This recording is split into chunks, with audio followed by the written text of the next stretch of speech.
Sahabat dan saudaraku, mari menggunakan waktu mempelajari firman Tuhan hari ini. Kamis 18 September, judulnya Wajah Musa yang Bersinar.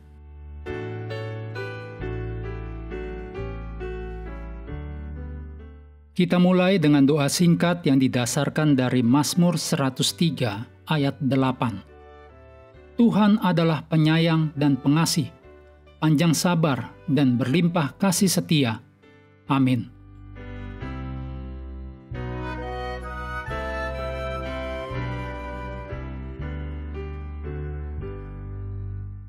Dalam Keluaran 34 ayat 29-35 dicatat bahwa wajah Musa bersinar-sinar.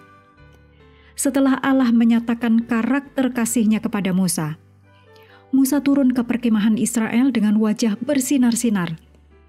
Apakah Musa pada awalnya tahu bahwa wajahnya bersinar-sinar?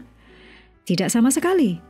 Semakin dekat seseorang dengan Allah, semakin sadar orang tersebut akan ketidaksempurnaannya dibandingkan dengan kekudusan Allah. Apa penyebab perubahan Musa yang membuat wajahnya menjadi bersinar? Alasannya bukan karena Musa berada di hadirat Allah, karena beberapa kali sebelumnya Musa pernah bertemu dengan Allah dan wajahnya tidak bersinar-sinar setelah pertemuan tersebut. Namun, jika Musa tidak pernah berada di hadirat Allah, maka wajahnya juga tidak akan pernah bersinar. Hanya ketika Musa memahami kebaikan dan kemurahan Allah, dan Musa benar-benar membuka diri kepada Allah karena keindahan karakter Allah, disitulah Musa diubahkan dan wajahnya bersinar. Hati dan pikiran kita dapat mengalami perubahan ketika kita berserah kepada Allah dan mengizinkan Allah menjadi Tuhan dan Raja dalam hidup kita. Dalam 2 Korintus 3 ayat 18 dijelaskan bahwa Yesus secara bertahap mengubah kita menjadi serupa dengan gambar-Nya. Paulus membandingkan wajah Musa yang bersinar dengan Yesus Kristus, dan bahwa kemuliaan Yesus, yang di dalam diri Yesus, hukum Taurat dan kasih karunia Allah diwujudkan. Kemuliaan Yesus melampaui kemuliaan hukum Taurat Musa. Kristus bersama dengan hukumnya dapat terukir dalam karakter kita hanya ketika kita mengarahkan pandangan kita kepada Yesus. Ibrani 3 ayat 1, Ibrani 12 ayat 2. Dan hanya oleh kuasa Roh Allah. 2 Korintus 3 ayat 12-18.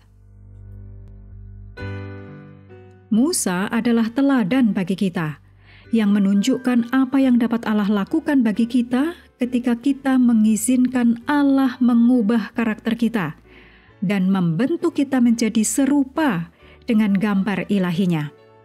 Inilah yang Paulus maksudkan ketika ia berbicara tentang berjalan dalam hidup yang baru.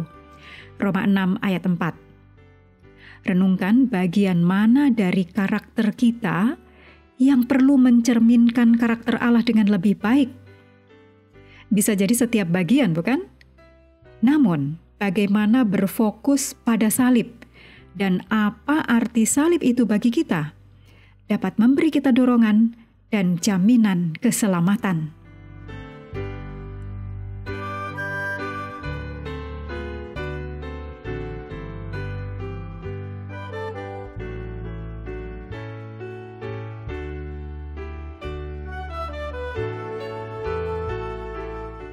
Mengakhiri pelajaran hari ini, mari kembali ke ayat inti, Keluaran 34 ayat 6 dan 7. Berjalanlah Tuhan lewat dari depannya dan berseru, Tuhan, Tuhan, Allah penyayang dan pengasih, panjang sabar, berlimpah kasih-Nya dan setia-Nya, yang meneguhkan kasih setia-Nya kepada beribu-ribu orang, yang mengampuni kesalahan, pelanggaran, dan dosa, tetapi tidaklah sekali-kali membebaskan orang yang bersalah dari hukuman, yang membalaskan kesalahan bapa kepada anak-anaknya dan cucunya, kepada keturunan yang ketiga dan keempat. Sahabat juga perlu melengkapi waktu untuk bersekutu dengan Tuhan setiap hari. Dengan bacaan Alkitab sedunia, percayalah kepada nabi-nabinya yang melanjutkan dari Ulangan pasal 2. Tuhan memberkati kita semua.